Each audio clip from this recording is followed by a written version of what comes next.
Throughout the 1920s, Universal Pictures were on the up. Founded by Carl Laemmle a few years earlier, Universal weren't yet competing with some of the other bigger Hollywood studios such as MGM or Paramount, but they had started achieving success with frightening mystery movies such as The Phantom of the Opera and The Cat and the Canary.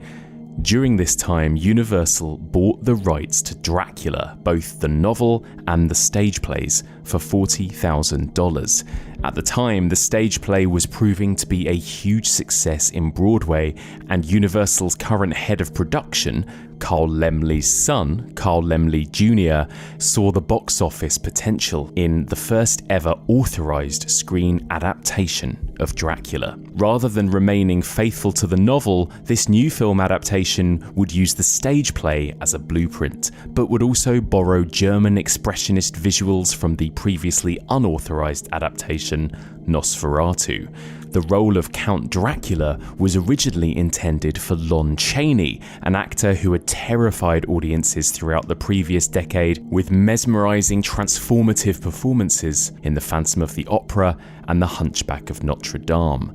But after Chaney's unexpected and sudden death in 1930, Universal instead cast a Hungarian actor called Bela Lugosi, who had played Dracula on stage and had lobbied hard to land the role in the film. And so, by bringing together elements of the stage play, the original novel, the German expressionist visuals, and a striking lead performance by Bela Lugosi, Carl Laemmle Jr., Todd Browning, and the rest of Universal Pictures would end up making one of the most important films in cinema history, the film that arguably created the template for what we now recognize as horror cinema.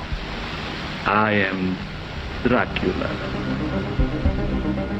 Join me as we continue exploring the evolution of the vampire, and we discuss the original Universal monster movie, Dracula.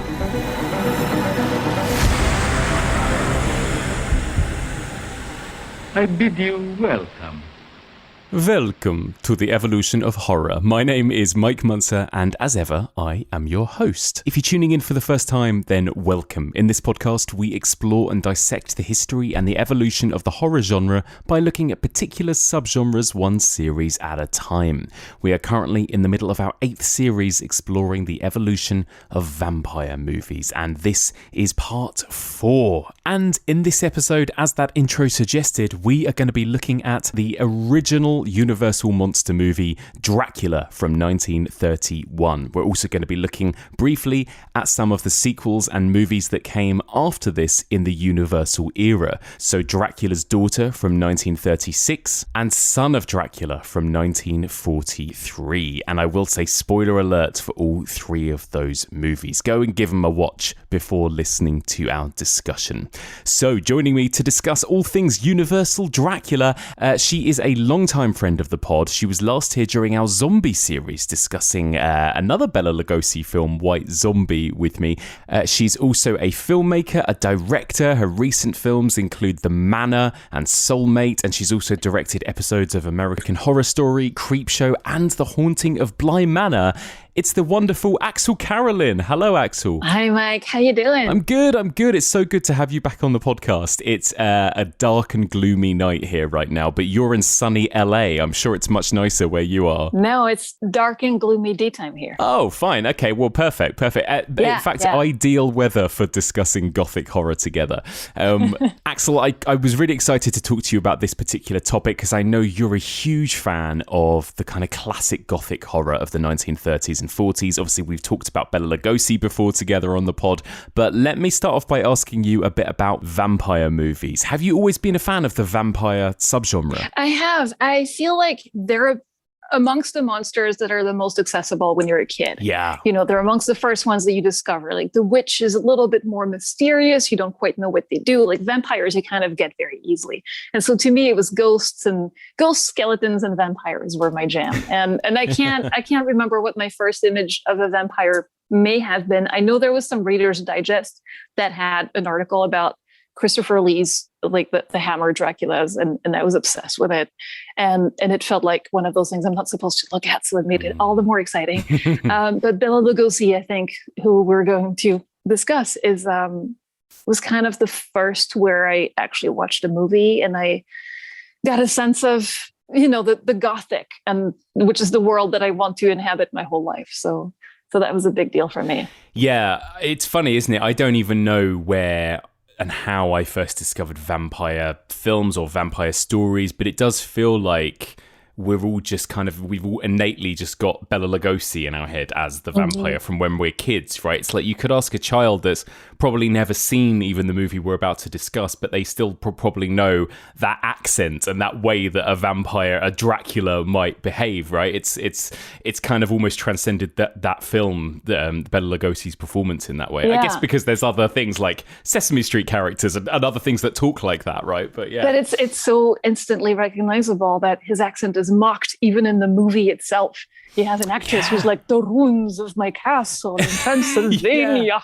And when you watch Abbot and Costello meet Frankenstein, it's all about making fun of, you know, you have Costello constantly kind of impersonating him and making the same gestures. And he's so iconic and so different and so recognizable. And then, but there's even cartoons. When I remember cartoons when I was little were littered with vampires, and they all had the cape, and obviously they had fangs, which Lugosi doesn't have, but they all had that same image of the kind of the character in the formal wear. And yeah, that's right. Count Duckula. I used to love Count Duckula. There was something called Ernest when I was little, and Ernest almost looks like, it's a very sweet, completely silent little cartoon. It's usually like 2 minutes, and it's a little gag, and it always starts with this vampire getting out of his coffin, and it always ends with him waking up because it was a horrible nightmare. And it's very absurdist and very weird, and he almost looks like an elephant because he has those massive ears, but he's got the cape and he flies at night, and it's very cute.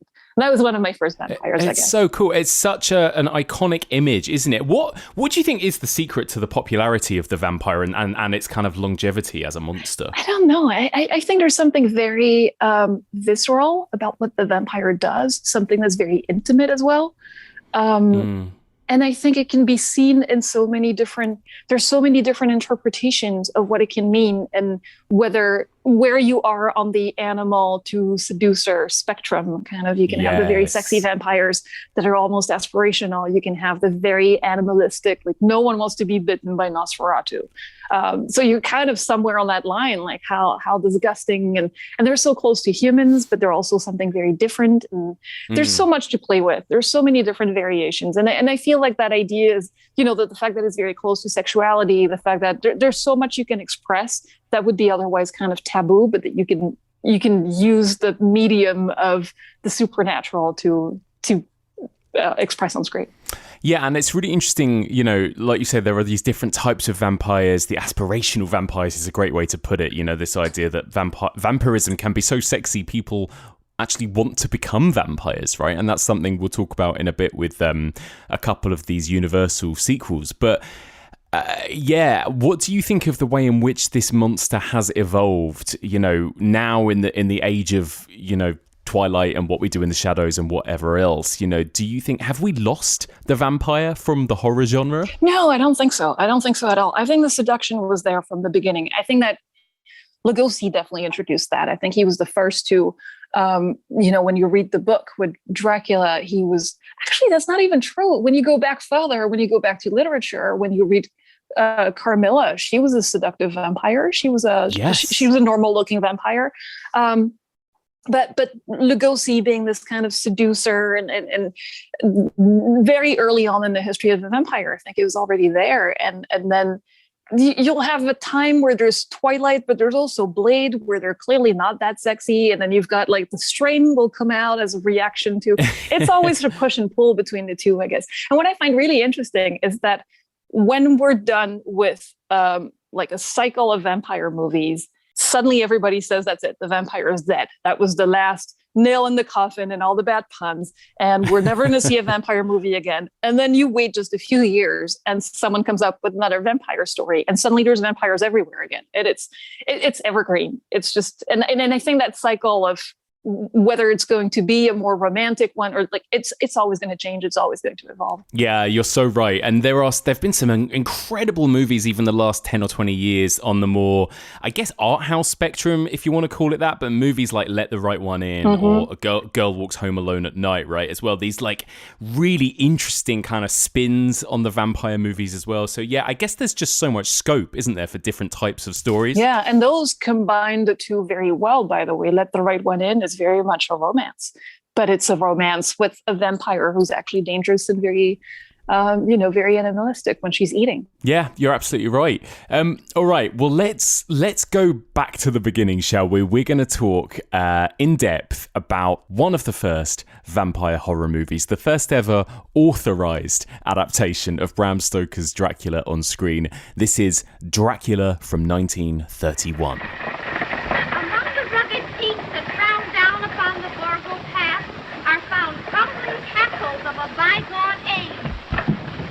I say, driver, a bit slower. No.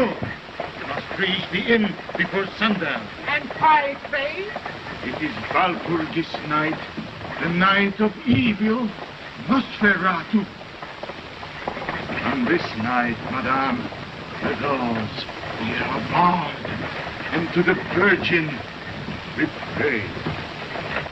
So, Axelle, there's probably no point in us doing a plot summary for this, because otherwise we'll end up having to do this over and over again every week for every Dracula adaptation. But I guess I'll set up just by talking about what's specific about this one. So, obviously, this is the first adaptation made by Universal Studios, and it's more based on the stage play than it is on the novel. And we'll come back to this, I'm sure, as we go. So, a few details are kind of different here and there. The first section of the film, we've got Renfield rather than Jonathan going to Transylvania and to the castle. And it plays out quite similarly to the sort of first act with Jonathan in the book or with Hutter in Nosferatu. But this time it's Renfield, who then ends up, going full Renfield in the second half of the movie. And there are a few other kind of minor changes here and there throughout, but eventually we do meet the characters of, Jonathan, Lucy, Mina. We have Bela Lugosi's Dracula traveling over to England.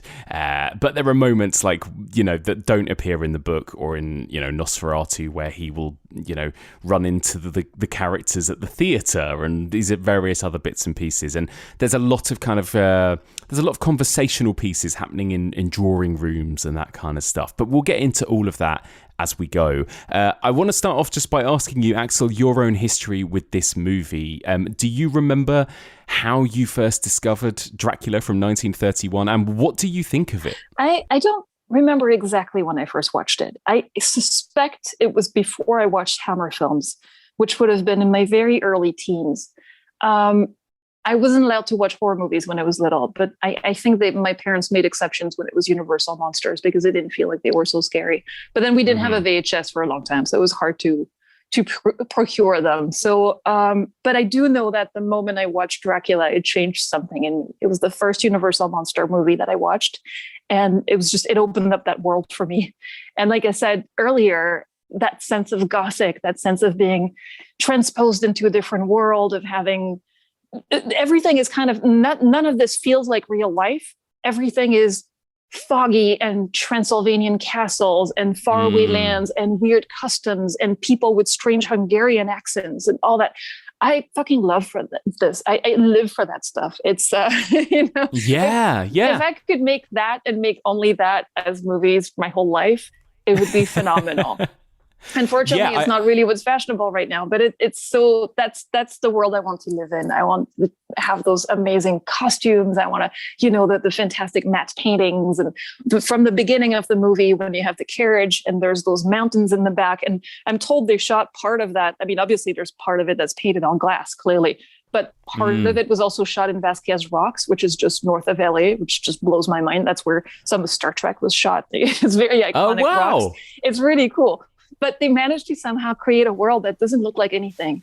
And I love it. And that castle is fantastic. It's just, anyway, I was completely in love with it. I love that. Yeah. And actually, the last time we chatted together, we were discussing that beautiful episode of Bly Manor that you directed, right? And it has a similar kind of vibe and style in the way it looked. And we talked about that already. But I'm assuming this movie and this era is a big influence on you and your work, is it? Oh, totally. Yeah, totally. Yeah.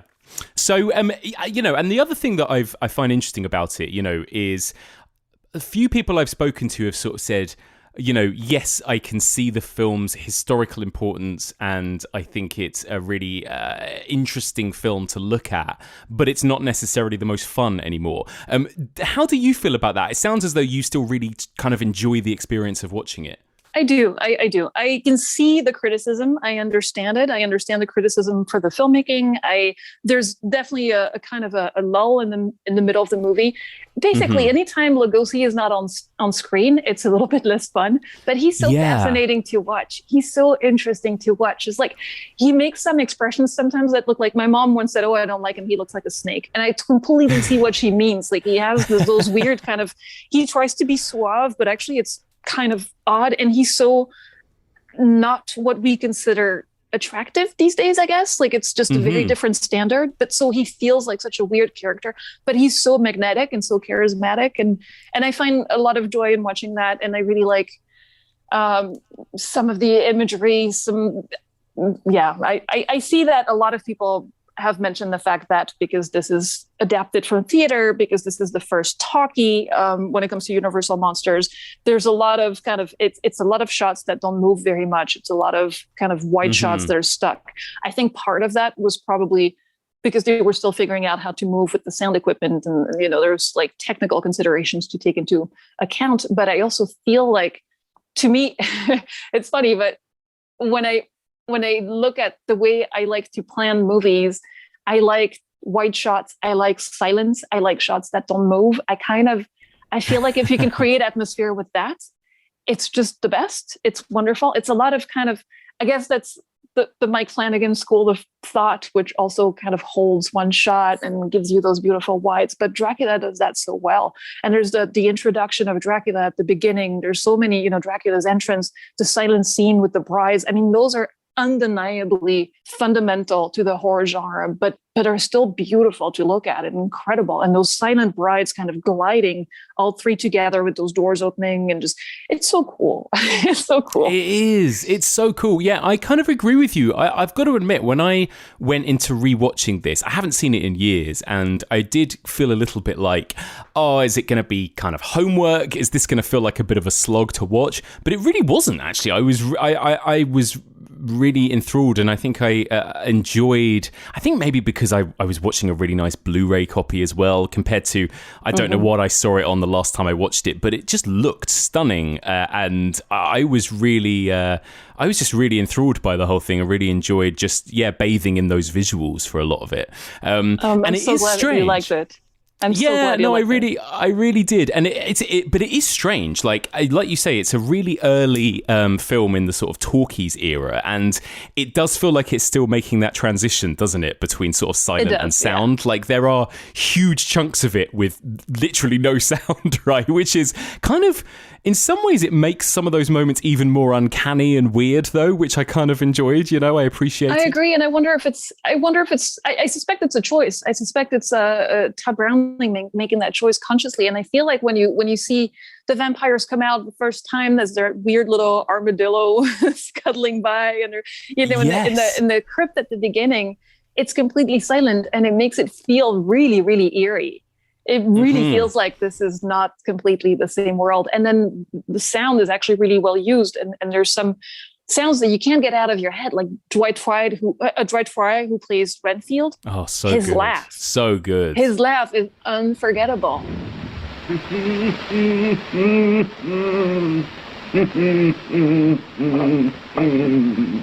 Why, he's mad. Look at his eyes. Why, the man's gone crazy. That's another performance too, right? Where like whenever he's on screen, he kind of lights it up, doesn't he? I think it's wonderful. Well. He's so good. Obviously, like the book, and we've already discussed on the podcast at this point the book, and we've discussed Nosferatu. people would have been sort of familiar with this story by this point. But what's changed here, would you say? You know, how does this differ to the original text and to Nosferatu, you know, that came out sort of 10 years earlier? Well, I haven't read Dracula in a very long time, to be honest, even though it's on my coffee table in front of me, because I intend to read it again very soon. But I think the main difference is that there's no Jonathan Harker going to the castle. It's Renfield. Yes.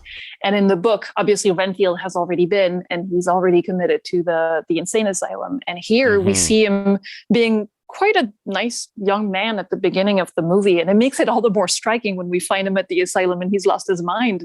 He seems very pleasant at the beginning. He seems very, you know, he's just getting acquainted with the customs and very polite. And then he becomes this maniac, again, laughing and just looking like completely demented. One of the things that they do in this movie, it's been talked about a lot, the way that they light the eyes for Lugosi. But when you look, pretty much everybody has that weird lighting on their eyes. Yes. Like, eyes really pop. And when they do that on Dwight Fry, it's fantastic. It's it's very, very effective. I think that's one of the main differences. And then they kind of update it, and it's not super clear when it takes place, but I guess it's in the 20s. Yeah, I was going to ask you that, actually. I wasn't sure if we were supposed to know when exactly that was set, because it's really, like you say, the whole thing looks kind of otherworldly anyway, doesn't it? And particularly when we're in Transylvania, but even when we're over in England, it's difficult to tell. I was thinking, was that set in the present day at the time?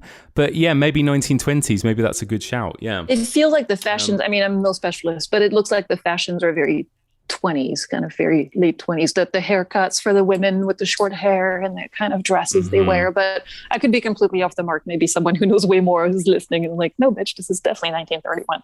But it seems like, to me, it's like, it feels like they try to make it feel like it's not completely contemporary. Like it's a little bit out of the world. And when you think of London, the image that they give of London, I doubt very much resembles anything that London was in 1931, because it's a very impressionistic image.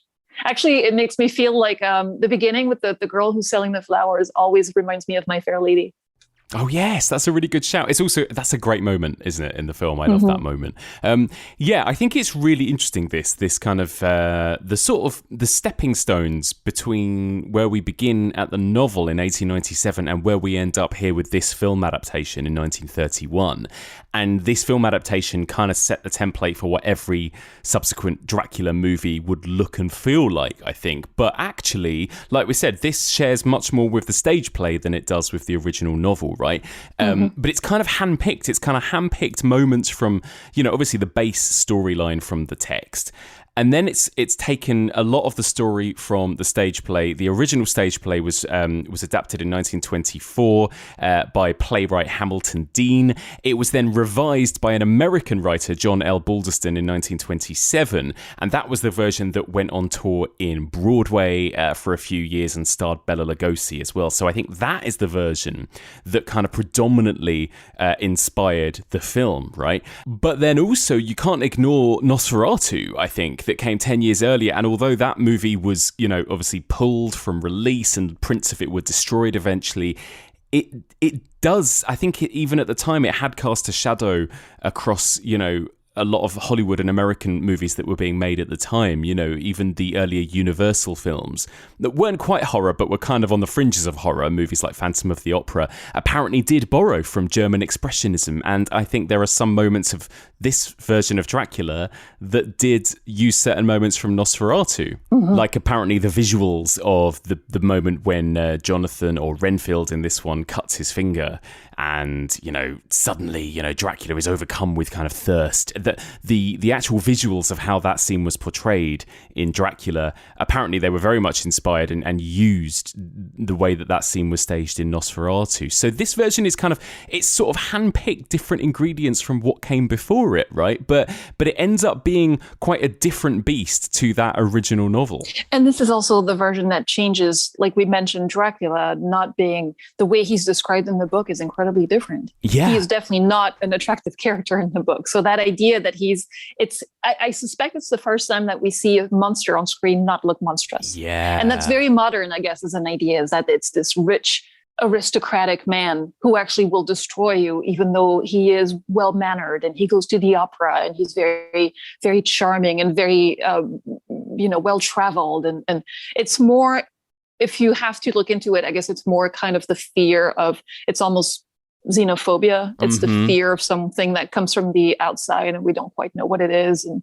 there's something a little bit, you don't want to look too far under the surface there because it's, but there's something really cool in that. And the fact that he's not, I think that the script described that he had big fangs, but obviously he doesn't on screen. And I'm not sure why they made that choice, but I really like that he looks like a human being, because at the end of the day, that's kind of the most dangerous kind of monster, is the one that you can't recognize right away. It's so true. And I think it's really interesting as well. I think I read, compared to, obviously Nosferatu does have those kind of teeth, those fangs, but that was a silent movie. Max Schreck didn't have to talk with those fangs in. And I think at the time, having big fangs in would have prevented Bela Lugosi, who struggled with English as it is, I think, to actually say his lines. So I think maybe that's partly why they didn't feature, just for practical reasons. But I think it is really interesting and we should talk about the kind of the background of Universal Studios really in a moment. But obviously Universal, when they originally optioned this book to turn it into a film, they had in mind Lon Chaney, of course, to play Dracula. And, I do wonder, how different would that have been? Obviously, up until that point, he had starred in a load of, I guess, what are now considered sort of proto-horror movies, right? Phantom of the Opera, Hunchback of Notre Dame, even He Who Gets Slapped, where he plays a kind of sort of the original creepy clown in a way. He had this amazing expressive face, and he obviously famously did all of his own makeup, and he completely transformed himself in movies like Hunchback and Phantom. So you do wonder, don't you, what kind of a Dracula would Lon Chaney have played in this movie if he was still alive? Would he have been a much more monstrous version than Bela is? And I think I seem to recall reading that he was supposed to be Dracula and Van Helsing. That's right. So you can imagine there would have been a lot of makeup to make those two characters different, for sure. I think what happened, if I remember well, Carl Laemmle, who ran Universal, gave the reins of production to his son, Carl Laemmle Jr., for his 21st birthday, which is not something that happens every day. And Carl Laemmle Jr. was like, I'm going to make horror movies. It's going to be great. And so he came up with this idea of buying the Dracula play, and he sold his dad on the idea, even though his dad wasn't very keen on it. And his dad was kind of like, well, at least I want you to, since we're going to put a lot of money into this, it's going to be an expensive picture. We're going to put one of our biggest stars in it. It needs to be Lon Chaney. And so that was the original idea. And then Lon Chaney died. He died of cancer I think just before they started production, or pretty soon before that. And then they looked at Conrad Veidt, and they looked at a lot of kind of bigger names. And Lugosi had to really push to try to be considered for the part, because he wasn't the name at all. And I think this was considered a pretty big picture. So they kind of the same way that they do today wanted to get an A-list in there. It's really interesting, isn't it? And yeah, this became kind of, I think it's really interesting as well, the conversation of where does the horror genre actually begin, right? And of course, you could go all the way back to Georges Méliès if you wanted to. You could say The Cabinet of Dr. Caligari. You could say Nosferatu.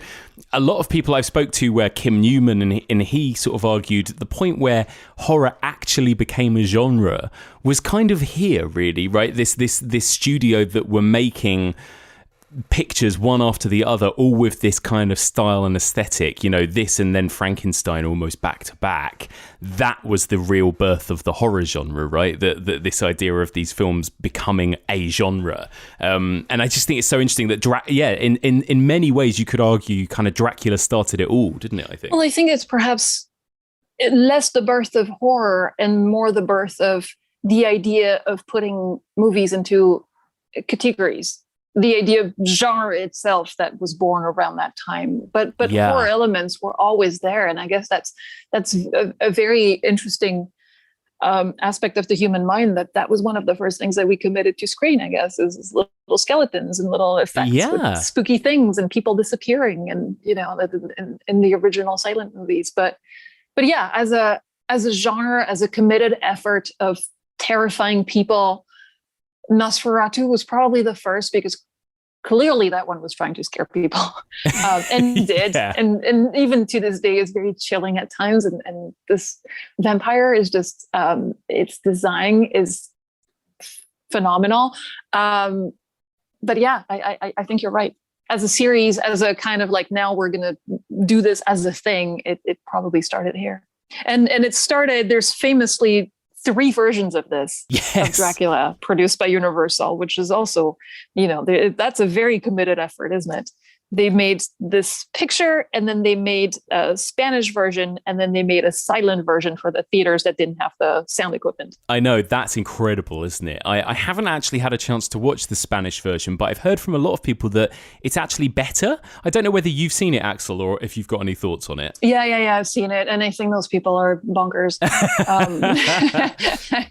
So the story is that it's directed by a director who only spoke English, didn't speak Spanish, but they decided to make a Spanish version. And part of it was because language, like sound, was brand new, obviously, on screen at the time. And to use that novelty, there was that idea that people wanted to see the lips move at the same time as they didn't want to see dubbing. It was considered very cheap. Yeah. So if you wanted to open up to a different market, it could be a good marketing idea to make a Spanish version of it.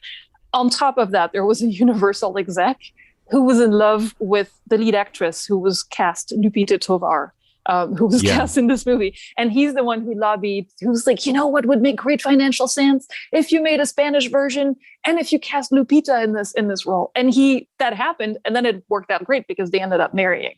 But so part of the reason behind it is someone just wanting to spend more time with that actress.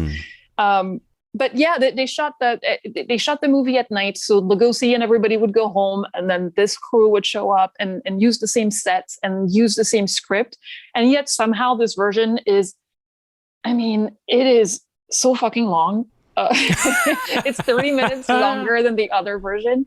And it does have great shots, and there's cool ideas, and the reveal of Dracula when Renfield sees him for the first time is completely different. I don't think he's called Renfield in the movie. I can't remember what he's called, but instead of being that kind of creeping shot of Dracula walking towards the spider web, you look away, and then when you look back, he's there, and there's a big push towards Dracula, and it's very impressive. It's very cool, except that obviously at the time they didn't have smooth dollies, so the move is very jarring. But the idea is really cool.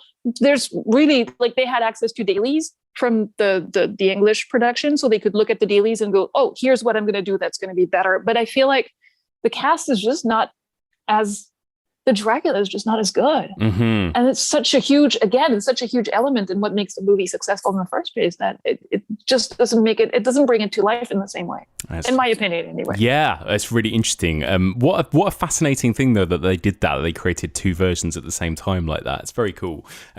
So and we've touched upon this already, but let me ask you just, about Todd Browning's sort of direction, I suppose, in bringing this story to the screen. Obviously, by this point, he was a pretty well-respected and established film director, I think mainly silent movies, obviously, by this point, right? But what do you think of, the way this movie is directed, just the way it looks, I suppose, and the way this story is told on screen? There's parts of it that, like we discussed, are just incredibly influential and beautiful. And the cinematography is by Karl Freund, who was he was a DP on Metropolis and on The Golem, and then later on he went on to direct The Mummy. So he's kind of a huge influential voice for that time, for horror at that time. And there's rumors that he directed a lot of the movie, actually. Maybe, according to some people, more so than Todd Browning. There's a little bit of the poltergeist debate going on here. Where I think one of the actors, the one who plays Harker, I think, said that he never got directions from Todd Browning, but it always came from Karl Freund. But you make of that what you will. But regardless, the lighting, the way that they use the sets, those fantastic huge wides, the design of the sets themselves, like the production design, the staircase at the end that they go down with the victims, and it's just so beautiful and so stylish, and you can still feel a bit of expressionism in there. But then there's other scenes, all the stuff in the middle, where there's just people talking in these living rooms or on this balcony, and it's not the most inspired, to be honest. I think there's a scene outside where, like, Harker and Mina and I can't remember, is it Van Helsing? Like, so, there's three people talking outside on the balcony, and that shot just doesn't move and is just stuck there. And you're like, could we please go into someone's close up? Like, it feels long. It's very strange. I know it was a very difficult production, and so maybe that explains why some things were a bit compromised. But I agree with you. Like, and I think it's I don't know. For me, it's a bit of a problem with all versions a little bit. Like even the book and. It does dip a bit in the middle. Like I think I love that kind of first act, I suppose, when we're in Transylvania with Jonathan Harker, you know, and it does dip a bit for me when we move to England initially. But yeah, I agree with you. But it's you know, it absolutely is a bit static at times. But yeah, those visuals, right? And I also kind of love and I'm sure this was just done for sort of ease at the time, but the way in which sort of rather than see visual effects on screen, it's often just sort of covered with an edit or whatever. So Dracula will be walking up the stairs towards the big spider's web, and then we'll cut back to him and he will have passed through it almost, right, without breaking the spider's web and that kind of thing. And I really like those little touches that I guess when we get into the sequels, you know, you get a lot more kind of wispy special visual effects and all that kind of thing as he, you know, as vampires pass through walls or whatever. But I kind of like the subtlety of the way Todd Brown handles it in this one, you know? I agree. And I like that. Yes, he could have put more time into figuring out effects that made him go through the spider web and all that, but just building the spider web, I'm sure at the time was a bitch, because it looks incredible. It must have been fairly solid, but then it moves well when Renfield goes through afterwards. It's just but I think, speaking to the lull in the middle, isn't it that after the first 100 pages that are super intense in the castle, you spend a lot of time discovering who those characters are, and it has nothing to do with Dracula, if I remember well. Yeah, there's a whole lot of like Lucy and Mina writing letters to each other, and like, you know, there's a lot of stuff that goes on in the middle. Exactly, yeah. Right. So I guess the play made up a lot of that stuff, you know, the opera and how they need to recenter it around Dracula. Yeah, exactly. Yeah, so it is really interesting, all of that. But yeah, the first kind of 20 minutes or so in that Transylvanian castle are just so. It's like you tick every single box on like a horror genre bingo sheet, wouldn't you? Like it's like spiders' webs, gothic castles, spiders crawling up walls, bats, wolves howling. You know, like bee. These. Yeah, isn't there a bee with a little coffin for a bee? Yeah, I love it so much. The weird armadillos, like you say, like what's that about? I was reading, and it's not armadillos in the Spanish version. I think there's a possum, and I think there might be a rat, if I remember well. Right. I don't know why. I read one possibility was that the censors hated rats, but that seems so random. I don't know. So when he's talking about rats, you know, when Renfield is talking about it at the end, it must have been horrendous. God, if it was something that was so censored at the time. So there you go. So we've kind of touched upon the backdrop of this, and we've touched upon, you know, Todd Browning bringing this to the screen, that kind of look and vibe of the film, that kind of creation of this idea of gothic horror as a genre, I suppose. Then at the center of all of this, we've got Bela Lugosi as Dracula. Let's talk about him, shall we? Like the first time we see him is the moment when he awakens from his coffin, right? We see that hand come out of that coffin in that very iconic shot. We're down in the kind of dungeon of the castle. You can hear wolves howling in the background. There's that long kind of slow dolly zoom in on him and those piercing eyes, his bride's kind of walking towards him. Then, of course, we see Bela driving the coach, right? Driving the coach that is taking Renfield to the castle. All of these moments of him sort of getting glimpses of him visually before he finally introduces himself to Renfield on the stairs. I am Dracula. It's really good to see you. I don't know what happened to the driver and my luggage and with all this, I thought I was in the wrong place. I bid you welcome. We've talked about him together before when we talked about White Zombie, right? But but just to return to this topic again, I mean, I think it's so fascinating his career, his kind of story, I suppose, and the way this movie affected his career as well. And we can get to all that, but just what is it about him on screen as Dracula that makes it such a kind of definitive performance, do you think? It's very difficult to define, I think. It's I don't know how you define charisma and charm, I guess. I was watching an interview with him that you can find on YouTube. It's this little interview where he's walking by his pool with this interviewer, and it's clearly staged, and the answers are clearly, they're clearly reciting a text.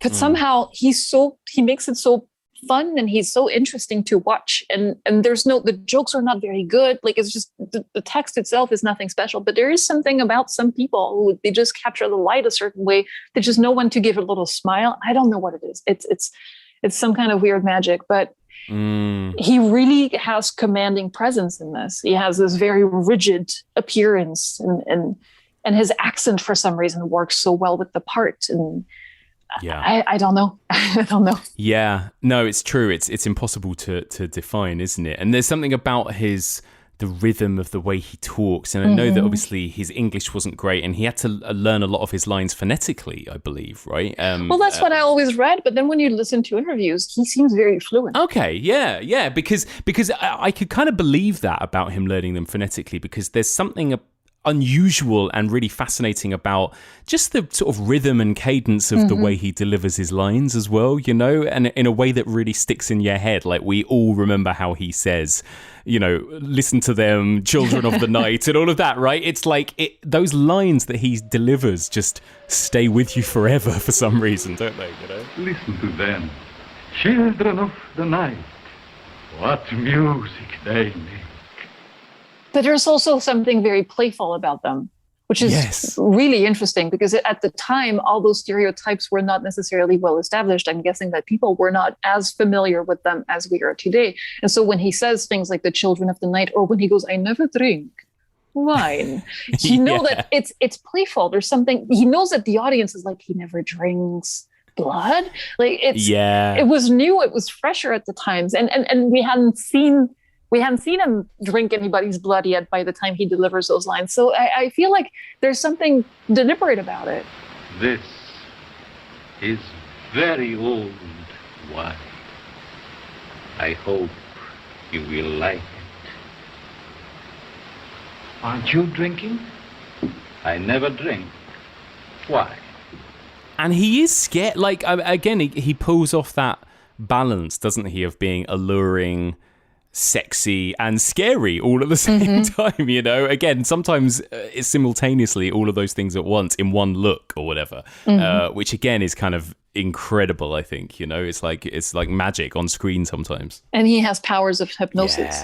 Well, there you go. Those amazing shots of his eyes, right? The lighting on his eyes, like you've already mentioned. And that's actually was the case in White Zombie as well, wasn't it? There were those kind of amazing streaks of light across his eyes. It seems to be like the only way to light Bela Lugosi. Do you think that, and I suppose we've kind of touched upon this already, really, but do you think that the staginess is a problem in terms of the horror as well? Like, again, there's a moment later on, isn't there, where they sort of go, oh my goodness, I've just seen a wolf run away across the garden or something, where the character is kind of looking out of the window. So it kind of, it kind of gets... Where it's said instead of shown. There's quite a bit of that. Yeah. By that point, it's those scenes are so bizarre because they're also mixing the comic relief with the weird, very London. Oh God, yeah, I know. What is he? Is he a warden or something? Yeah, exactly. And it's the same when Dracula's daughter, isn't it? Where you've got the kind of comedy bumbling policeman as well at the beginning. There's always that kind of there's always that kind of element to it. But it's the authentic London. He speaks exactly like you. That's right. Like, oh, exactly. Crazy. Yeah, crazy. Yeah, crazy. Exactly. Sometimes I have doubts about you too. It's so good. What do you think generally of the other, like we've said, the movie does it relies a lot on Bela Lugosi, but what do you think of the other performances and the other characters in this? Obviously, we've got Lucy, Mina, Jonathan, we've got Renfield, who we've mentioned already, but any other kind of standout performances for you in this film? Well, Renfield, undeniably. Yeah. Mina is very charming. She's very sweet. She has something very haunting and very, when she's outside and her fiance goes, "Your eyes, they look at me so strangely." I'm like, yeah, she does look very strange. She looks very hypnotized. She's good at that. She's very striking too. I don't know if I could say it's a great performance though. I think she's well cast for what she's doing. The fiance is bland as a bland thing. I don't know. So He's true. very, very bland. It's an okay ensemble, I guess, with a couple of performances that really shine and bring it up. Edward Van Helsing. We haven't even mentioned him. He's pretty cool. He's really good. I think he was part of the play as well, so he was very, very associated with the part, and he reprises it again in Dracula's Daughter. But he's fascinating. He's so bizarre. Yeah, the film kind of picks up again when he comes into it, actually, doesn't it? And you know, the moments where he kind of catches out Dracula in the mirror with no reflection, and then great. You know, Dracula knocks it out of his hand, and all of that. Like that stuff is when it starts getting really good again, I think. You know, it's great. It's like a little battle of the wits between the two of them. For one who has lived a single lifetime, you are a wise one. Yeah. Yeah. And am I right in thinking, there's no score, is there? There's no music throughout the whole film, No, I don't think there is. No. Yeah. That's an interesting, again, whether or not that was still adjusting to talkies and everything else, or whether that was a deliberate directorial decision on Todd Browning's part, I'm not entirely sure. But that's again a kind of extra layer of weirdness to this, I think, that there's not a single bit of music throughout, you know? I quite like that. I think that, again, when you make something work without music, it's even more impressive. I mean, I'm not saying there's not little moments that could have been lightened up, but I think there's a version that was released years ago with wall-to-wall music in it, and it's pretty awful. But it doesn't. Again, it's a very difficult movie to judge because it stands almost on its own standards. It's very different from Dracula's Daughter, as we'll see in a second. It feels like filmmaking has gone leaps and bounds after that, but I still feel like dismissing it because the filmmaking is not the camera doesn't move as much, or it doesn't use as many tricks, or there's no score at any moment. It's still, I think it's too dismissive. There's still so much of it that completely works, and that's very entertaining. And again, if you can make something that's entertaining without those elements, that means you have something pretty compelling to begin with.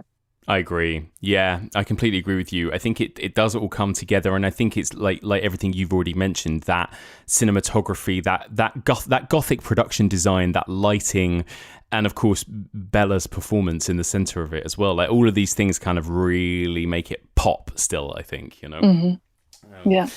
Amazing. Well, anything else you want to mention on this version of Dracula? You know, in some ways, when we sort of covered a lot of those major elements, we've sort of covered the film. But are there any other key moments or elements of this film that you want to mention before we move on? Oh, there's the weird anecdote of how unlucky some of the cast has been. Obviously, we know about Lugosi. We know how he ended up and how sad things turned out for him. But there's also Helen Chandler, who played the female lead. She, I think she got divorced just a little bit after making Dracula, and then she may have got married again, didn't work out or something. But anyway, she became very badly addicted to sleeping pills and alcoholic, and so she quit the business. And then I think in the 50s, or a little while after, quite a few years after Dracula, she fell asleep and she didn't wake up because of the sleeping pills, and there was a fire and she was disfigured, and which is quite a horrendous event. And then she died of a heart attack or something just right after having surgery because of it a few years later. So it's really, really sad life and really tragic. Yeah. And then Dwight Frye, less tragic, but he was very typecast in those kinds of roles. He played crazies, and he was such a great actor. He was very hurt by that. I think he was really trying to branch out. And when he was 44, he was cast in a biopic of Wilson, and that was the role of his dreams. And a couple of days after getting the news that he was cast, he, out of the blue at 44, had a heart attack on the bus and died. Wow. Oh God, I did not know any of this. Wow, that's, The curse of Dracula. The Curse of Dracula. And actually, we have talked about it before, but just in case people don't know, let's just talk quickly about Bela and his career post this movie, because like you say, it's kind of a sad story, isn't it? Like he became this, arguably one of the most iconic performances in cinema history, really, right? Bela Lugosi as Dracula. And maybe that was the problem, right? He kind of got stuck or typecast in that role to the point where he couldn't really escape it, could he? Well, it didn't seem like he could have a lot of range when his English was limited and when he had such a strong accent. And I think even before he found the part of Dracula, he was not a leading man, I don't think, in the plays and in the whatever productions he was on when he was back in Europe.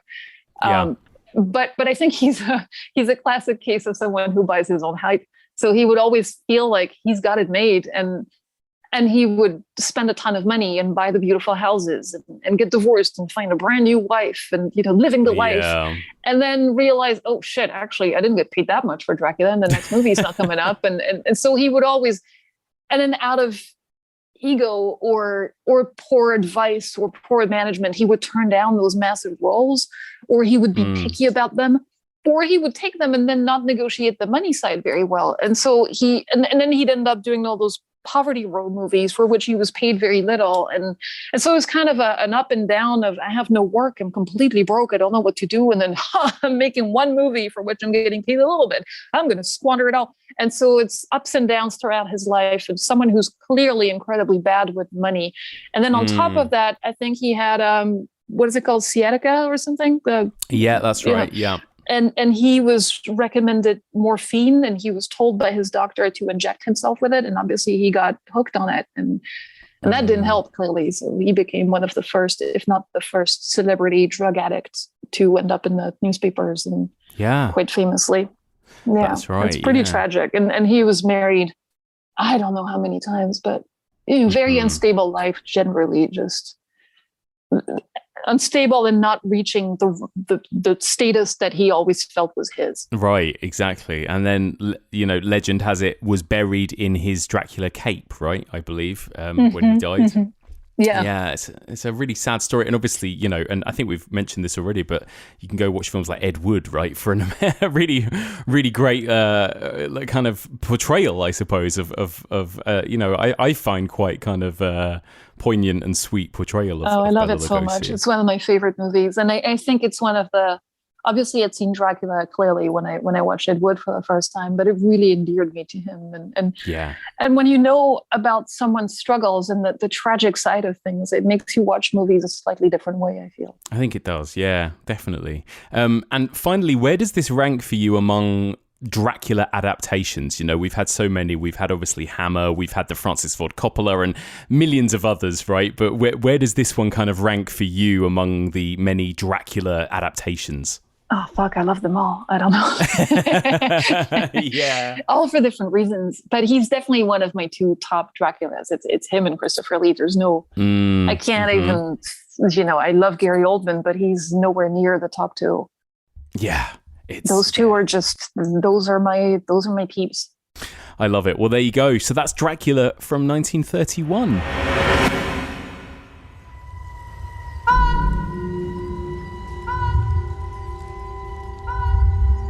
You're tormented. It feels more like... haunted. Yeah. Something happened. My husband went upstairs to our balcony and let himself go. You must wonder why you drove him to it.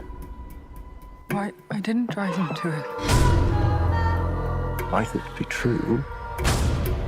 But if you'd given him the chance to apologize, he'd still be alive. What?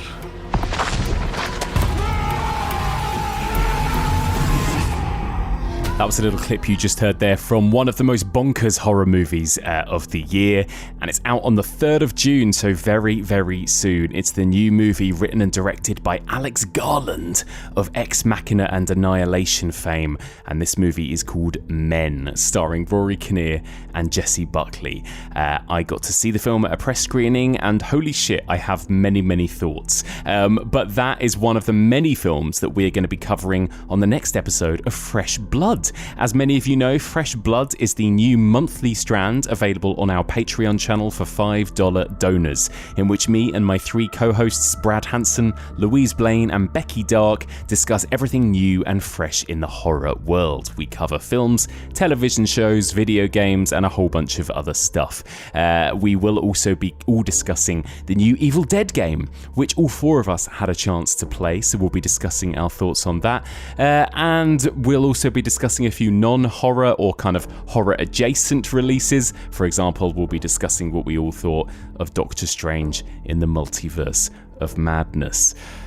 So, if you want to hear all of these new reviews and recommendations for what to watch in the horror world, then sign up to our Patreon. Patreon.com/evolution of horror. $5 per month will get you a minimum of 1 new episode every single month, including access to our Fresh Blood series. But if you go up to a $10 tier, you will get brand new episodes every single week, including access to our exclusive mini-seasons. And as I mentioned last week, we are currently in the middle of a Jurassic Park retrospective mini-season, which has been so much fun, in which we are discussing all 5 of the original Jurassic Park movies in anticipation of Jurassic World Dominion, coming to cinemas in a couple of weeks' time. So, all of that and more here on Patreon. Patreon.com/evolution of horror. Everybody who signs up, no matter what tier, will also get a little shout out on the podcast as a thank you. Speaking of, I'm going to give everybody who signed up in the month of March a very special thanks.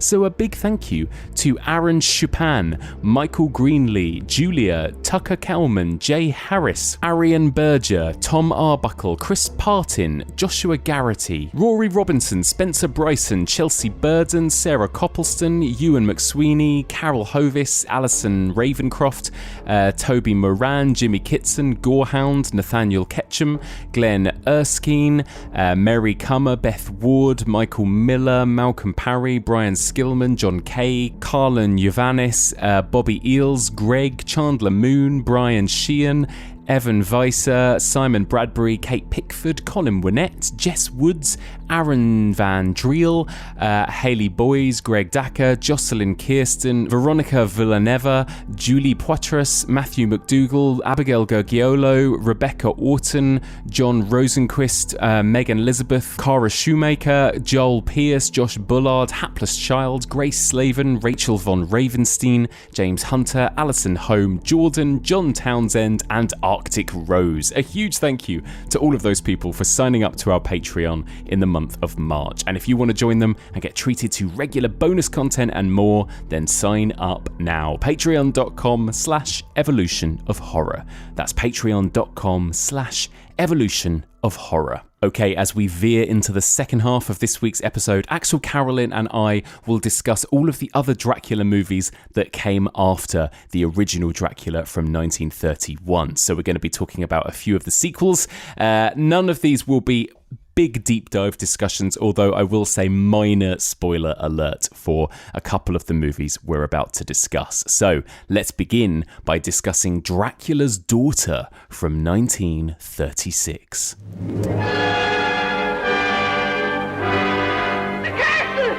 Dracula! He's come back!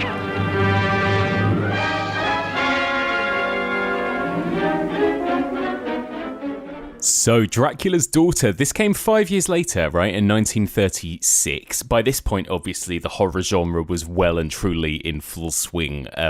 So off the back of Dracula and Frankenstein in 1931, there was this whole glut of horror movies that followed it throughout the early 30s, many of which were made by Universal. By the time 1935 rolled around, Universal had a huge hit with Bride of Frankenstein. So suddenly, sequels were becoming a thing, right? And so I I imagine that's maybe what prompted this sequel coming in a year later, called Dracula's Daughter. Now, it's very, very different to the original Dracula. First of all, there's no Dracula here, right? So there's no character of Dracula. There's no Bela Lugosi. This is directed by Lambert Hillier, and it stars Gloria Holden as a countess. She's Countess Maria Zaleska, and she is actually Dracula's daughter. And the film kind of picks up exactly where the original left off, just after Van Helsing. He's now called Von Helsing in this, but just after Van Helsing has killed Dracula, we pick up exactly where that left off. 2 policemen arrive and arrest Van Helsing for killing Dracula. But then the story continues with Dracula's daughter arriving.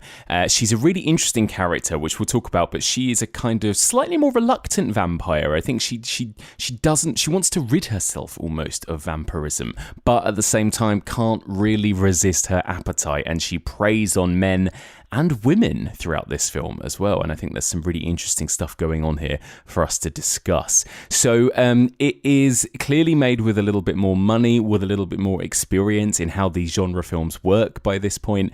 But what did you think of Dracula's Daughter, and how does it compare for you to the original? Oh, it's so great.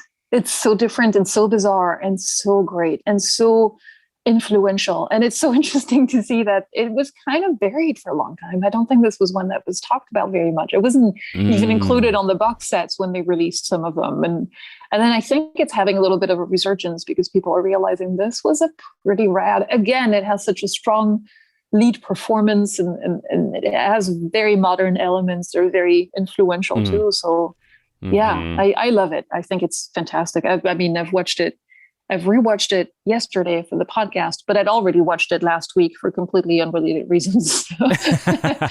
Clearly, I think it's really good. Do you see the way in which, I guess, filmmaking and Universal and the way they do horror films, has it changed and grown, in that subsequent 5 years between Dracula and Dracula's Daughter, in the way this looks and is directed? Yeah, it's interesting because this one feels at once much more modern and much more real life, and the performances are a lot less theatrical. The characters are very believable and very. I mean, Dracula's daughter herself is it's an archetype that's very different.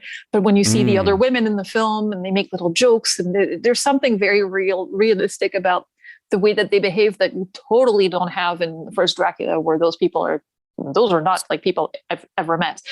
Yes. But at the same time, there's something even more expressionistic in that the production design is much more pared down and much more simple and much more kind of shapes. And I love it. I love the way it looks, but it feels like when you walk into a living room, for example, it's like there'll be one piece of furniture to show you what kind of room it is, but there won't be anything. There's no like big paintings everywhere. It's very, very simple and very, very stylish, very stylized.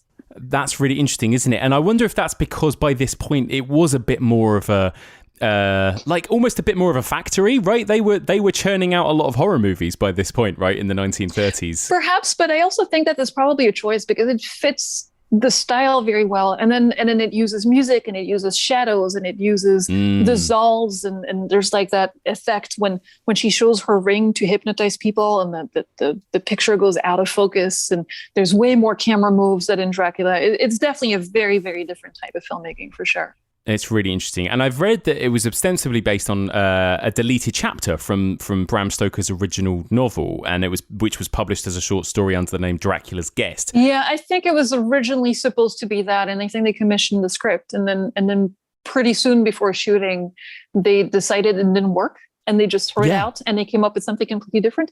And I think that the original idea was like this wild kind of Dracula going through the countryside in Eastern Europe and like killing and pillaging and then turning women into vampires. And one of them was the Dracula daughter character that we then encounter. And I think that was the beginning of it. Like that was the prologue. And then the second they changed it and they cut out the prologue, there was no use for Dracula anymore, except for the body, which we see at the beginning. And they didn't want to bring back Lugosi for that. So they actually paid him more money to not appear in this than they'd paid him to play Dracula in the original. Oh, wow. Oh, my God. Must have been quite the slap in the face. Oh, my God. Yeah. And then, a lot of people have said that the film bears a resemblance to Carmilla, right? The Gothic novella from 1872, which is often cited as being the first kind of published British work to deal with lesbian relationships as well, and that's something I'd heard about this film before even seeing it, that it had one of the earliest examples of a lesbian character, a lesbian vampire on screen. Yeah, there's a couple of scenes that are very, very clear. She's a big lesbian icon, and for the content of the movie, but also what a boss she is. She's so good. Gloria Holden as Countess Zaleska is. Yeah, she is so iconic. She has it's a little bit like Lugosi in that she has very little to do. She has that presence. She has this incredible face that's beautifully lit constantly. And just the way that she moves, her profile is so striking. There's something about, she's so commanding that there's scenes where there's this amazing party scene where everybody's talking about, did you hear what happened to this good Count Dracula? He got killed, because this picks up just seconds after the end of the first movie. That's right. Yeah. It starts with Van Helsing trying to explain to the police what he's done. I put a stake through his heart, but he's been dead 500 years, so it's okay. And then they take him to, they're like, oh, okay, you're going to be on trial. You admitted that you killed someone. So, and then the body of Dracula disappears because his daughter, who wants to be free of the curse of the Dracula, doesn't want to be a vampire, has to do a ceremony and burn the body to try to get rid of it. But it doesn't work. And we have this whole kind of slightly goofy Van Helsing stuff trying to explain his actions, which I don't know why the second time I mentioned Poltergeist, but it reminds me of Poltergeist 2 when they deal with the insurance, when they call and they're like, oh yeah, the insurance doesn't cover when the house disappears. It's like the very real world consequences of when the supernatural drama ends. Like suddenly you're left with someone with the stake in the heart, and what the hell do you do with it? Yeah, it's true. It's like, oh yeah, how do we actually continue this on now? Yeah, that's really funny, isn't it? Going back to Gloria Holden, she's at this party scene and everybody's discussing what happened to this nice Count Dracula, and then they start talking about, Van Helsing thinks it's a vampire. Oh, vampires, does that exist? And then they all the men with great authority go, science, vampires, blah blah, and she's just sitting there, and you can just see kind of her face and just the way that she's sitting, and she knows exactly everything they're talking about. You're like, it's very contemporary, and that it kind of feels like all those people mansplaining bullshit around her, and she's like, actually. Yeah, it's so true. She does feel really, she does kind of feel ahead of her time in that regard, and I think there's an interesting there's a bit more to her, I suppose, in the way that she's not just your scary villain in this, is she? Like, there is this feeling that, does she want to be kind of rid of this, Dracula connection, this vampirism, everything else? Does she have maybe a bit more of a conscience? Maybe she doesn't, but then maybe she does. And like all of that kind of thing is really interesting in this version, I think. And that might be a first. At least for vampires, it's definitely, I think, the first instance of a remorseful vampire that I can think of anyway. And again, very influential, like way before Anne Rice's Louis or Buffy's Angel or, any of those vampires that dealt with their conscience. She doesn't want to, she still has the urge, but she doesn't want to have it. It's hilarious that she calls on the psychiatrist to try to get rid of that. It feels like it's the setup for a comedy. And instead it's this moody, gothic, lesbian kind of, drama that's just completely different from what you'd expect. Yeah, I agree. And the way that it kind of almost mirrors the first one in its structure. So we end back at Transylvania in the final act as well, don't we? And that was kind of cool as well, to go back to that set and back to that that staircase and those spiders' webs. And, it was really nice to kind of come back to that for the end set piece of this movie. It also feels like it's almost a different Transylvania. And you have to wonder if it's because Dracula's gone and all the villagers suddenly look so much happier. I know. They're having a lovely time, aren't they? In that Transylvanian street. Yeah, that makes me think of, I was just having this image of the villagers kind of celebrating Dracula being gone, and it made me think of the scene where Zaleska burns the body of Dracula and how witchy it is and how weirdly kind of pagan. And this movie's so cool. It's so cool. Oh, I love it. I'm glad that you liked it. I really enjoyed it as well, actually. And it was one that I've not really heard much. I've not really heard many people sort of talk about it or recommend it that much, but it was a really interesting film and so different, I suppose, to the previous film. You know, apart from the fact that it's about Dracula's daughter, you know, this movie, because it doesn't have Bela, and it does feel like it has a very different kind of tone and style and plot. It's really nice. It's a really nice film to kind of move on to next, because it's very much its own film, isn't it? It is, and it feels very modern, and I think it's being rediscovered again. I think that people are talking about it a little bit more. I think there was a double bill of it. I can't remember if it was the New Bev or something. It was Dracula's Daughter and The Hunger, and it's such a perfect double bill. It's you can see the influence of one on the other, and about the lesbian vampire aspect, I've heard some people say that they feel like the authorities at the time, like the censors, didn't really quite get that. There's this scene where she asks her manservant to go get a woman on the street to bring so that she can paint, because she's this kind of artist who lives in this, you know, weird loft in her workshop, and she's a painter, and which is also really cool, very bohemian. Yeah. And she brings this woman up, and she gives the woman a glass of wine, and then the woman starts to undress, and then she goes. That's the moment that's considered the most daring for the time, obviously, where she preys on that woman when that woman has her shoulders bared, and it looks very sexy. And and I found this. The authorities, from trying to apply the Hays Code to this, when they read the script, they said the whole sequence will be treated in such a way as to avoid any suggestion of perverse sexual desire on the part of Maria, or of an attempted sexual attack by her upon Lily. I'm surprised they didn't see that it was still there, but I'm glad they didn't. I love it. Yeah, there is nothing sexual about that scene in any way. Nothing at all.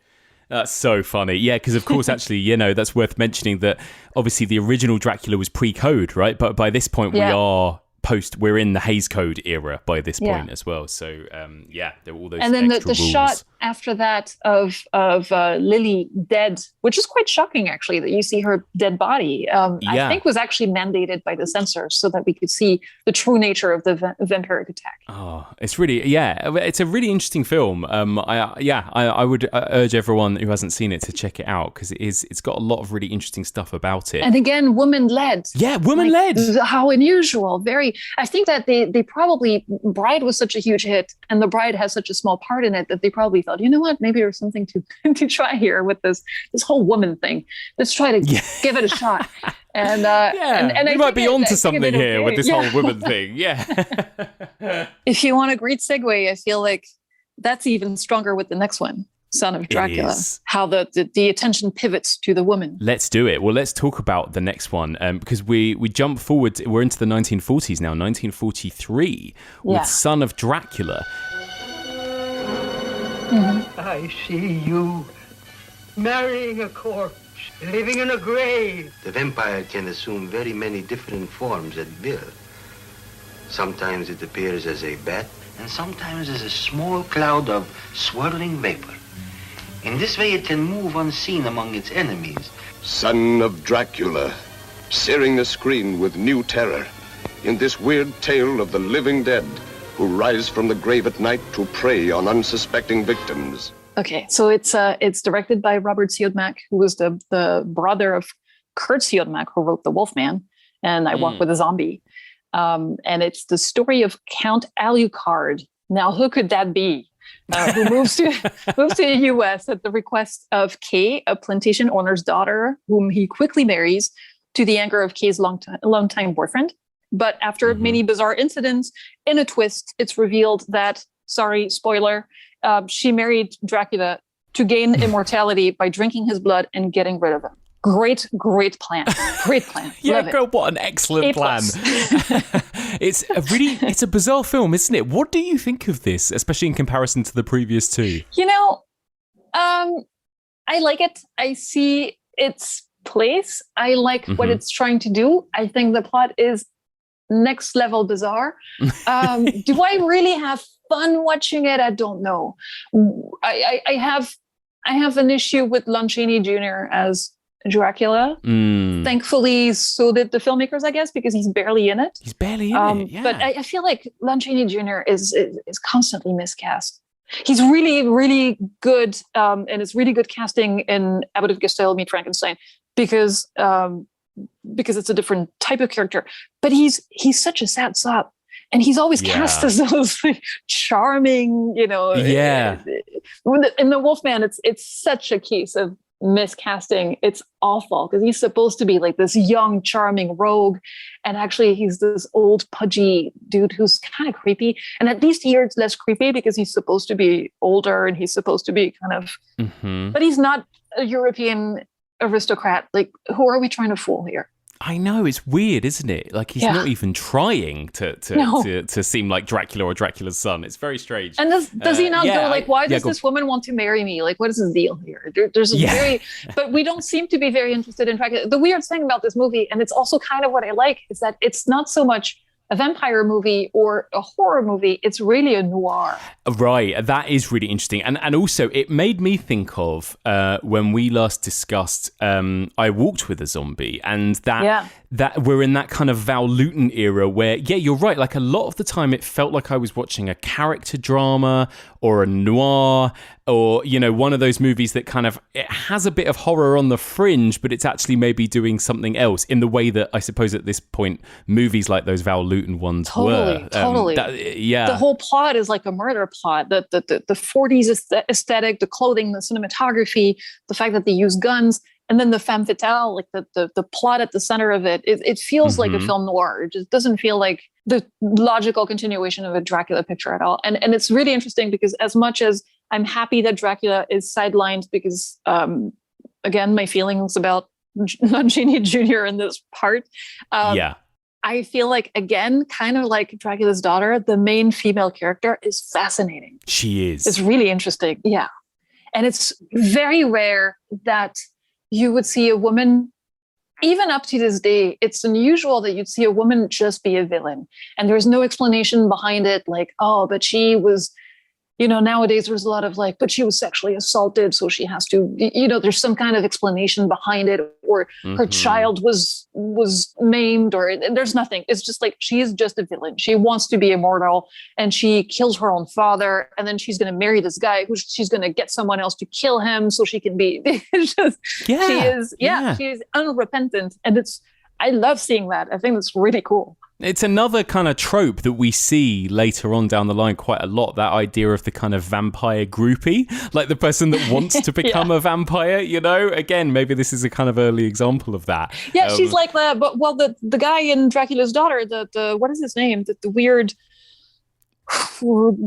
manservant guy that she has with them. That's exactly what he wants to. Oh, yes. He's the Guillermo, you know, if you watch What We Do in the Shadows, he's the Guillermo of the bunch, and that's why he kills her at the end, because he's like, bitch, you're going to turn someone else and not me. But it's that, and I guess, you're right. It's just this time it's like Renfield is empowered. Mm-hmm. Yeah, I love that. Yeah, it's a really fascinating film in that regard, and also it's the first one, right, that it's, you know, like we said, we weren't entirely sure when the last two are set, but this one is modern day America, right? I mean, this is the first one that's set in America, New Orleans, I think, isn't it? It's like on a plantation, on a house on a plantation. Yeah. And that kind of gives it an interesting sort of different vibe. Which is cool. I love the voodoo witch at the beginning too. Like that old witch who's like, I see you marrying a corpse, living in a grave.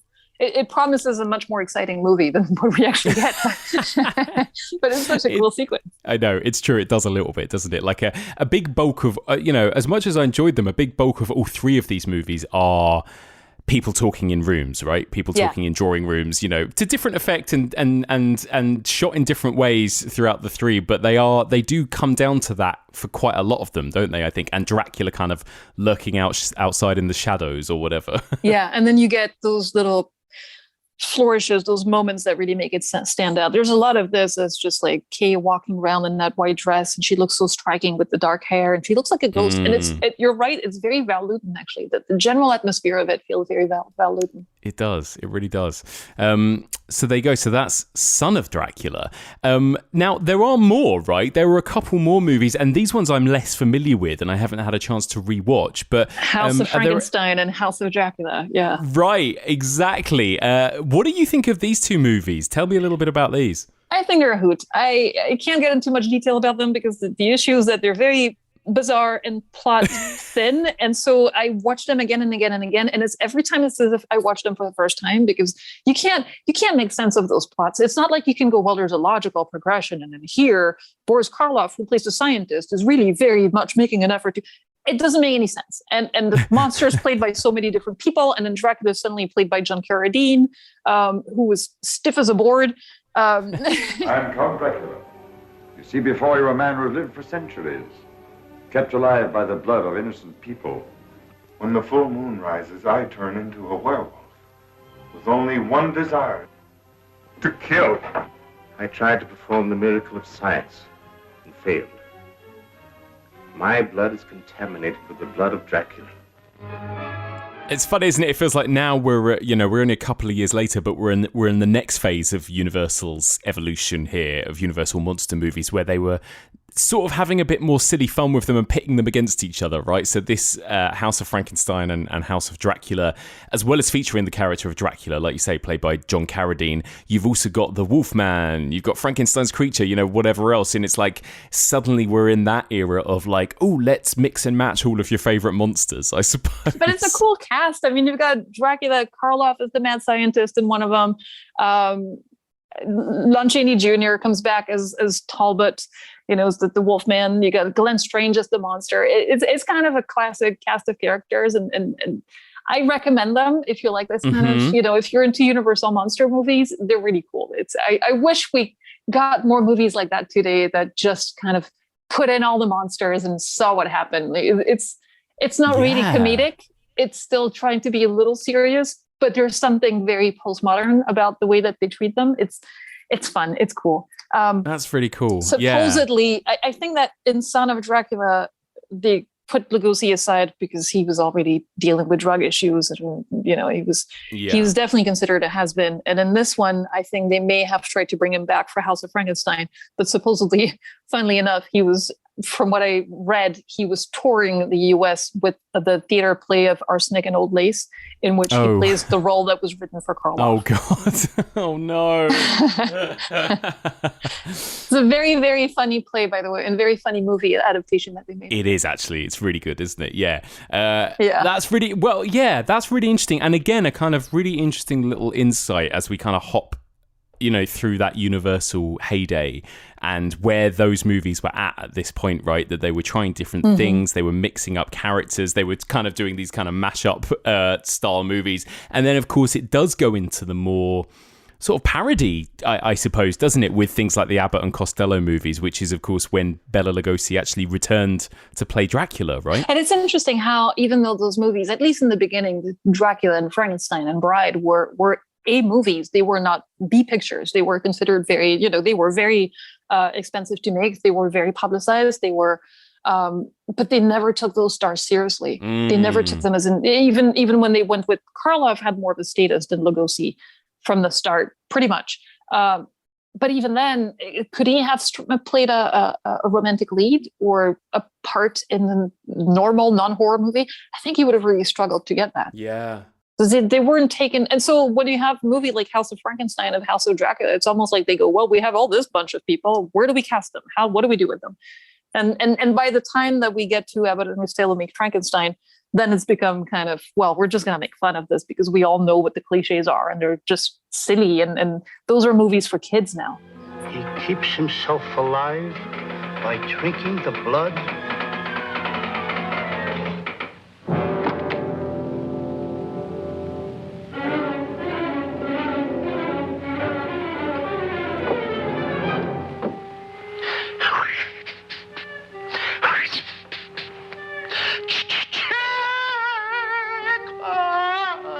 I feel like a lot of people think that anything that was made before 1995 is not funny and is not accessible. And when it comes to comedy, I sort of see the argument where humor has evolved a lot.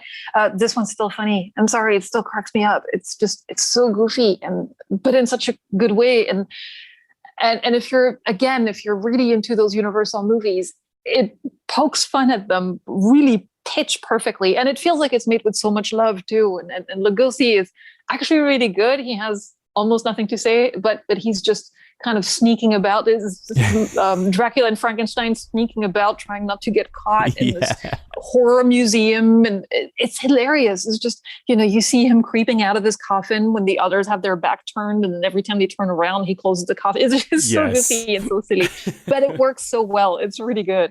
I even made references to this movie in my movie The Manor, because at some point the characters are playing a horror trivia game, and there's a question about it. I love it.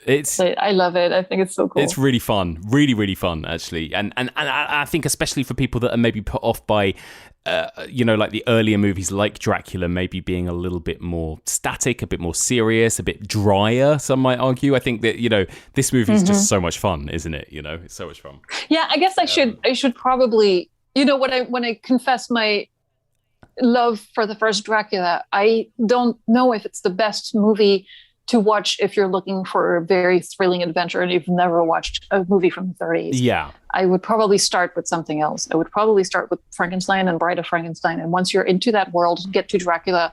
Don't start with The Mummy. It has a little bit of the same issues as the first Dracula, but those are good starters. I think Dracula's Daughter is one you can watch on its own as well. Mm-hmm. Yeah, agreed. And then Abbot and Costello Meet Frankenstein is just accessible to anyone, because the cliche, what Lugosi looks like, how he's kind of very stiff and and that's what it mocks. And then the hand movements that he makes and all that is repeated. It's a joy. Such a joy. And you're right. I mean, you mentioned Bride of Frankenstein. I think that, I know this is so many people's favorite. That's my favorite, I think, of this whole era of Universal horror movies. It's just so much fun. Do you have a? It's objectively, it's the best. Yes. Objectively, it's the greatest. Yeah. Yeah, it really is, isn't it? I was going to say, do you have a personal favorite from this era? I mean, I love Bride of Frankenstein. I love Dracula. I actually love The Mummy, which I know I'm in a very small minority because a lot of people find it boring, but I think that, again, it stands on Karloff. And I forgot the name of the female lead, but I think she's pretty good too. Yeah, she's really good. Yeah, I enjoyed that one as well. Yeah. Yeah.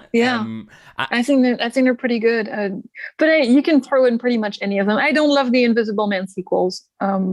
Maybe not so much. And then The Creature, strangely enough, even though I love the design, is a movie I've never quite hooked on in quite the same way. Like it a lot. It's fantastic, but it's never been as close to my heart as The Mummy or The Monsters of the 30s. I love, and I don't know whether this necessarily is a cheat because it's not really a Universal monster, but Universal's The Old Dark House. I love that movie. Oh, yeah. It's so fun as well. Like, I think it's got such a kind of fun, wicked sense of humor as well as being quite creepy. I'm a big fan of that one. I agree. I always feel like it's missing something supernatural, though. Yeah, exactly. I'm always bummed that there's no Dracula at the end, but yeah, it's really good. No, it's true. There you go. What a fascinating little snapshot, right, of kind of the sort of thing that I explore on this podcast all the time, the way in which these cycles of horror kind of boom and then fizzle out. And you can see all of that, even just in the stuff that we've been talking about tonight, right? Across these Dracula films, you can see the rise of Universal when it was at its peak, then it's decline, then it's kind of self-parody, and then the way it disappears, right? And it gets replaced by something new until somebody brings it back again, that kind of horror or that kind of monster. And I guess Hammer did 10 years later, didn't they? There's a line in Ed Wood about that, isn't there? I forgot what the line is exactly when he goes like, now it's all... What does he say? Giant bugs. Yeah.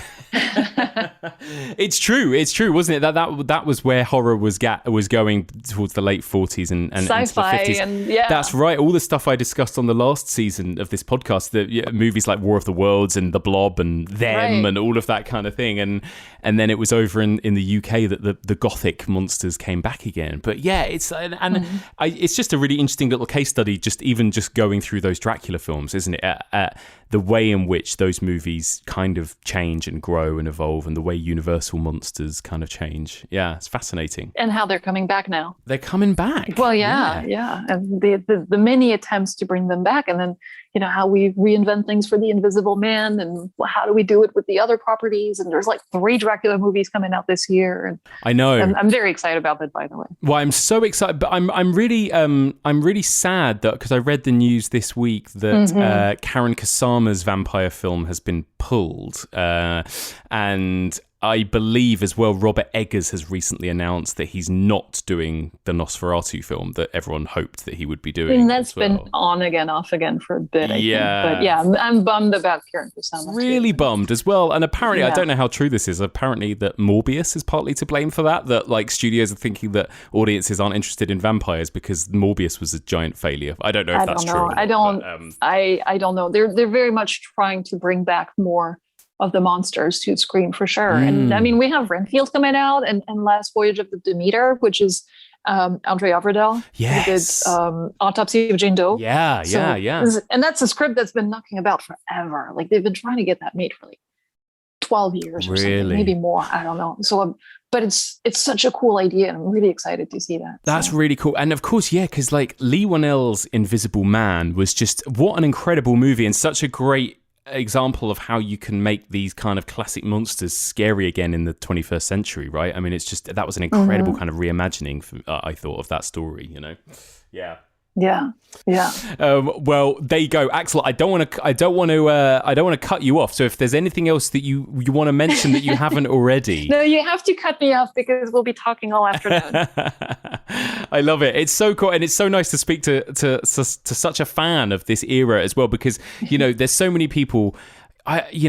Basically 90% of people I speak to are like all about horror movies from the 1970s and 80s, basically, and there's so much fun to be had with some of these earlier movies, and it's really fun to get to chat about them with you and hear your enthusiasm for them. Thank you. I think there's a couple of things on that. One is that I feel most people think that horror started in '68 when things started being modern, and then making Stephen King, and like to me that's I love all those movies. Obviously, love horror, whatever it is. But that's kind of where my favorite period of horror ends. Right. Because I love those gothic, weird, other, I love the Transylvanian castles. What can I say? But I also feel like film is like a language, and the language, it depends on the time period and depends on the place. And so when you watch a movie for the first time from Indonesia or from the 1940s, even America or UK, it feels like you're learning a different language. So the first time you watch one, it might not feel that much fun. And it takes a little bit of getting used to. And I think that that's probably why people don't like, at first sight, they don't love reading subtitles. It takes a little bit of adjusting to the culture and to the codes of the culture and what was funny at the time, because there's a lot of, if you don't like the first movie you watch from the 30s, give another one a chance, because it doesn't mean you're going to hate old movies. It just means it takes a little bit of getting used to the way that things were made at the time. Completely agree with you. Yeah, perfectly put. Axelle, thank you so much. What a pleasure it's been to have you on the podcast again. And I'm gonna thank you so much for having me. No worries. And I'm gonna ask you the difficult question that I like to ask everyone. What is your favorite movie in this subgenre? What's your favorite ever vampire movie? Oh boy. It could change any day or any hour, but right now I'm gonna say The Hunger. Oh, I'm gonna go with The Hunger. Yeah. Oh my God, yes. I wasn't expecting you to say that of all the vampire movies. That's great. It's a great film. But ask me again in an hour and it'll be a different one. But I love The Hunger. I think it's the perfect combination of, a lot of people think it's style over substance. I think it has both. I think it has so much to say about relationships and the pain of leaving someone behind and the pain of being left behind. And, just breakups in general, moving on, figuring out, the pain of losing love, all that stuff is in there. And it's in the most glorious, beautiful, bisexual, colorful, amazing way. I love it. Oh, I love it. And plus David Bowie, right? I mean, you can't go wrong. And Bauhaus. Yeah. So good. What an amazing choice. Axelle, thank you so much. And just tell us, is there anything exciting you've got coming up that you're able to talk about or plug or anything like that? Nothing right now. I'm about to leave to shoot a new TV show, which I'm very excited about and can't talk about yet, but you'll like it.